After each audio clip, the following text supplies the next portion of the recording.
The narrow streets of London in the mid-18th century were alive with merchants shouting, horses clattering over cobbled roads, and the scent of burning coal mixing with the damp air.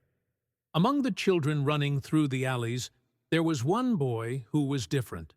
He wasn't interested in childish games or street mischief.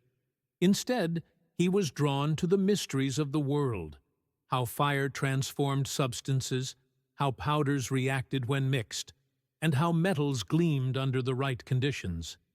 His name was James Higginbotham. From a young age, James exhibited a peculiar fascination with alchemy, the ancient pursuit of turning base metals into gold. Unlike other children who played with wooden toys and marbles, James was engrossed in the fading texts of alchemists who had long since been ridiculed or forgotten.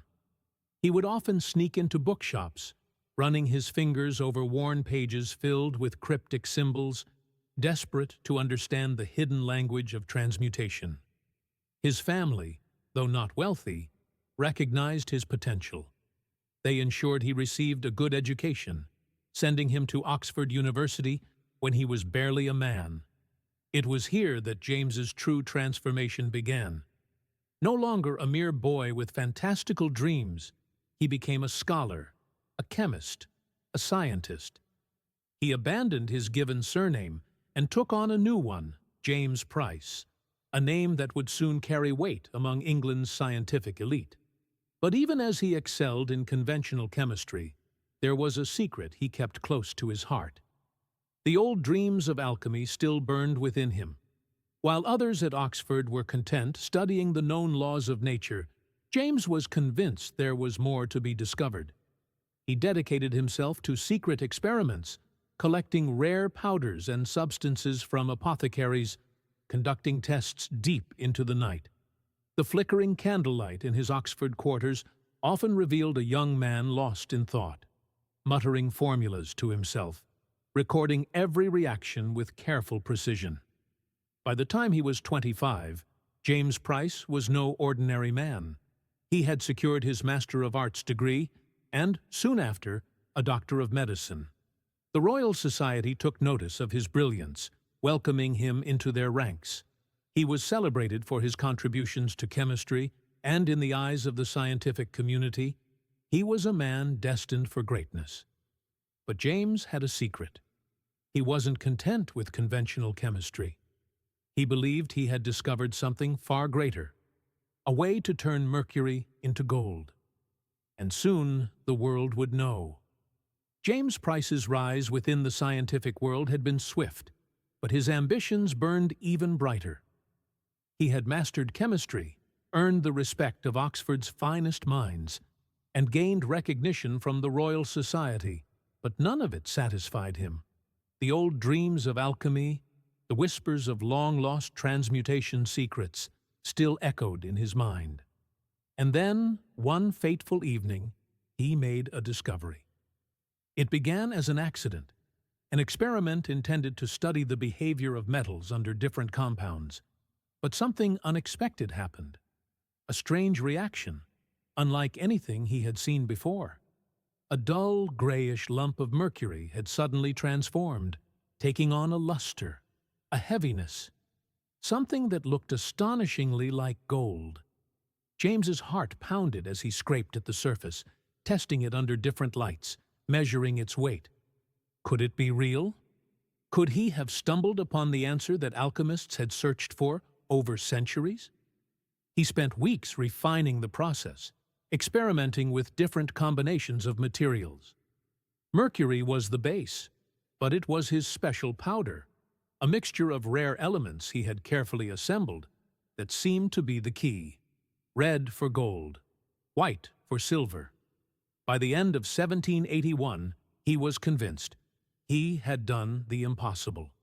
But what next? The world of science had abandoned alchemy long ago. If he announced his discovery outright, he risked ridicule. Yet, if he proved it publicly, he would be hailed as the greatest scientist of his age. Price decided on a bold course of action. He would stage a demonstration, not for commoners, not for skeptics, but for the elite. He sent out carefully worded invitations to the most influential figures of the time: wealthy patrons, noblemen, clergymen, even fellow scientists. He made certain that whispers of his claim reached the ears of the Royal Society. If they doubted him, he would force them to witness the truth with their own eyes. The date was set: May 6, 1782. The location: his private laboratory in Guildford. On that day, James Price would not only demonstrate his discovery, he would change history forever. The sun cast a golden glow over Guildford as May 6, 1782, arrived. A select group of England's most influential men gathered outside James Price's private laboratory, their expressions ranging from curiosity to outright skepticism. Lords, clergymen, lawyers, and even fellow chemists had traveled from London, eager to witness what had been whispered in elite circles: a demonstration of alchemy in its truest form. James had prepared for this moment meticulously. His laboratory had been arranged with careful precision, glass vials gleaming, instruments polished, and, at the center of it all, a simple furnace that would soon bear witness to history. Dressed in fine attire, James welcomed his guests with calm confidence. The scent of burning charcoal filled the air as he took his place before them, his hands steady, his voice unwavering. "Gentlemen," he announced, "today you will see what has eluded mankind for centuries." He placed a small amount of mercury into a crucible, allowing the liquid metal to shimmer under the flickering candlelight. Then, with a deliberate motion, he took a pinch of his mysterious red powder and sprinkled it into the mixture. The audience leaned forward as James stirred the crucible, his movements precise. Moments passed in heavy silence. Then, as the temperature rose, a transformation took place. The mercury began to change. A murmur rippled through the crowd. The silvery liquid darkened, thickened, and then, before their very eyes, it solidified into gold. Price used tongs to lift the glowing mass, letting it cool on a plate before holding it up for all to see. Gasps filled the room. Some leaned in closer. Others whispered excitedly. This was no illusion, no trickery.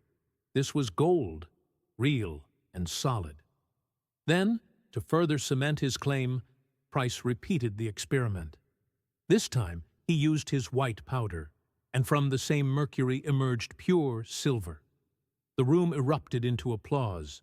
Nobles praised him. Scholars nodded in stunned admiration. Even the skeptics were forced into silence. News of Price's miraculous transmutation spread like wildfire. He was no longer just a chemist. He was a legend. Over the next few months, he performed additional demonstrations, each more spectacular than the last. His reputation soared. He even presented a piece of his gold to King George III, further solidifying his status as the greatest alchemist of the era. But not everyone was convinced. The Royal Society had questions. For all his claims of scientific rigor, Price had not yet allowed independent verification. If his method was real, why had he not documented it? Why had no one else been able to replicate it? A formal request was made. The Royal Society demanded that he repeat the experiment under their supervision, in controlled conditions. For the first time, James Price hesitated. The man who had dazzled England with his gold and silver now found himself cornered.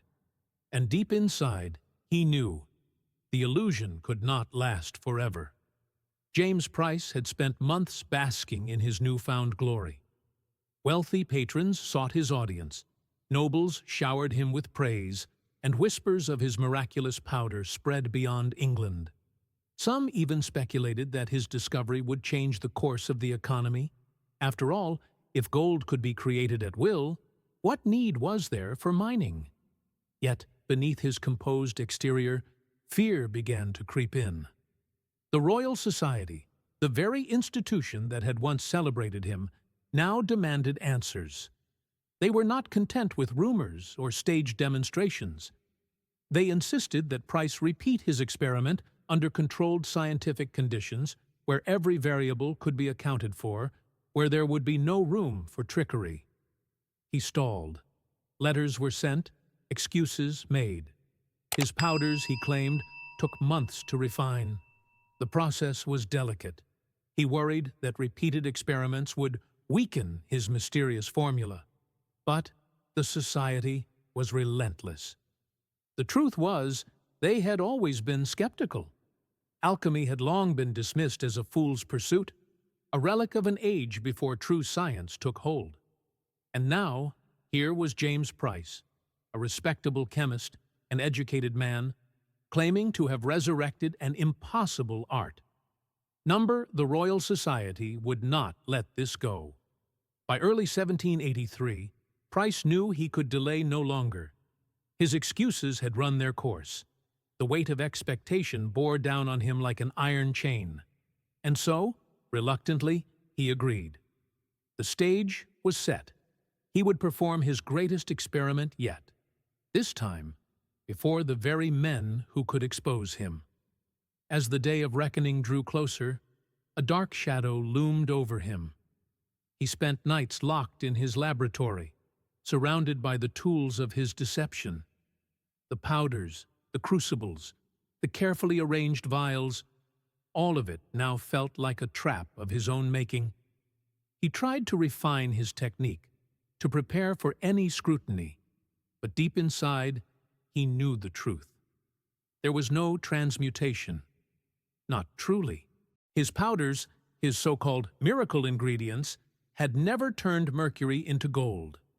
The demonstrations had been an illusion, a carefully crafted deception using pre-prepared metals hidden within his process. He had fooled lords, he had fooled scholars, he had fooled kings, but he would not fool the Royal Society. Price began to unravel. The fear of exposure consumed him. He stopped sleeping, stopped eating. He combed through every possible variation of his process, desperately seeking a way to make the lie real. But there was none. The date was set. The men from the Royal Society would arrive in Guildford in a matter of days. There would be no more delays, no more excuses. James Price was out of time, and so he made a choice. One final experiment, one final transmutation. The morning of August 3rd, 1783, arrived with an eerie stillness.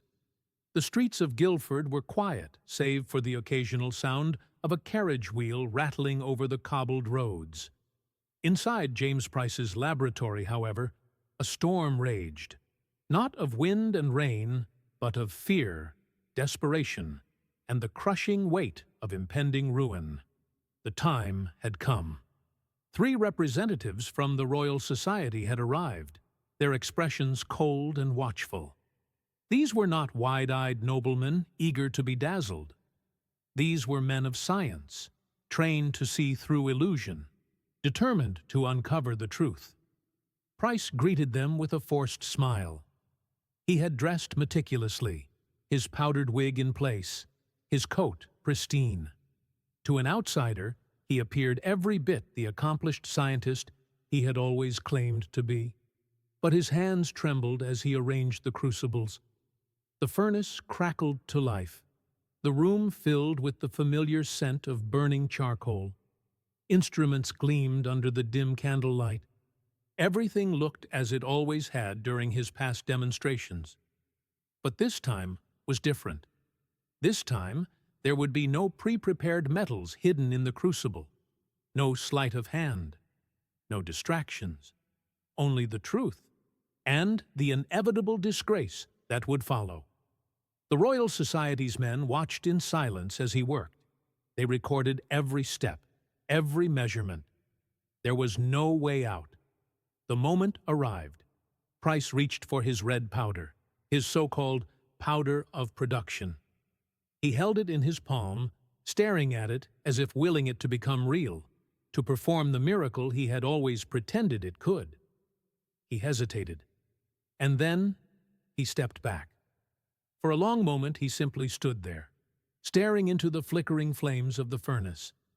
The Royal Society's men exchanged glances. One of them cleared his throat. "Dr. Price, if you would proceed." Silence. Then James Price did something none of them expected. He turned away from the crucible and walked toward a nearby table. There, among the scattered vials and instruments, sat a small glass beaker filled with a clear liquid. Laurel water, a distillation of prussic acid, better known today as cyanide. Before anyone could react, he lifted the beaker to his lips and drank. A gasp escaped from one of the men. Another rushed forward, knocking over a chair in his haste. But it was already too late. James Price staggered backward, his face contorting in agony. His body convulsed. The beaker slipped from his fingers, shattering on the floor. The Royal Society's men watched, frozen in horror, as the celebrated chemist, the man who had promised gold from nothing, collapsed beside his furnace. Within minutes, James Price was dead. The experiment was over. And so was the illusion. The silence that followed James Price's collapse was thick, suffocating. The Royal Society's men stood motionless, their faces pale with shock. The crackling of the furnace was the only sound in the dimly lit laboratory, casting flickering shadows over the lifeless body of the man who had once been hailed as England's greatest alchemist. One of the witnesses finally moved, kneeling beside Price's still form. There was no need to check for a pulse. The laurel water, laden with deadly prussic acid, had done its work swiftly. The famed chemist, the man who had claimed to turn mercury into gold, had transmuted himself into history in the most tragic way possible. News of Price's death spread quickly. Within days, the whispers of scandal turned into full-blown accusations of fraud. Had he always been a charlatan? Was his miracle powder nothing more than a trick? Or had he, in some desperate corner of his mind, believed he could truly make gold, only to realize, too late, that his science was a lie? Historians and scientists would debate for centuries, but the Royal Society wasted no time. His name was stricken from their records. His past experiments were dismissed as nothing more than elaborate deceptions. His legacy reduced to that of a failed alchemist who had tried to cheat science. And lost. His admirers vanished. The noblemen who had once praised him were now silent, their pockets still heavy with the gold he had gifted them, unwilling to admit they had been fooled. Even King George III, to whom Price had presented his golden creation, never spoke of him again. His laboratory was abandoned, his instruments left to gather dust.